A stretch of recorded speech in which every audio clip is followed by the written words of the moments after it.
Abayizi abeetabye mu mpaka zino nga bayita mu langi baze ku stage n'ebintu ebyenjawulo okugeza ng'emizannyo, amazina, ebitontome n'ebintu ebirala.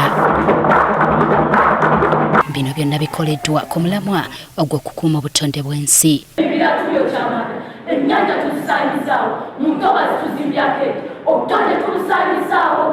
Joseph Kawuki, Minister avunaanyizibwa ku gavumenti z'ebitundu, atubulidde lwaki ku mulundi guno obutonde bw'ensi bussiddwa nnyo ku mulamwa. Okusaalirwa okubwonoona kyangu naye okubuzzaawo kintu kizito nnyo, kubanga okuzzaawo obutonde bw'ensi ate era weetaaga obutonde bw'ensi okukwatizaako.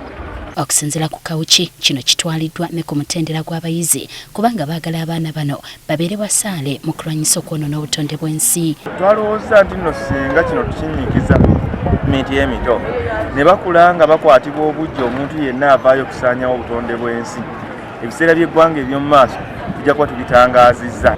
Ate ye Mariam Nkalubo, Minisita avunaanyizibwa ku butonde bw'ensi mu Bwakabaka, alowooza buvunaanyizibwa bwa buli muntu okutaatira obutonde bw'ensi. Afe abantu twetwonoona obutonde bw'ensi, tewali mulala abwonoona.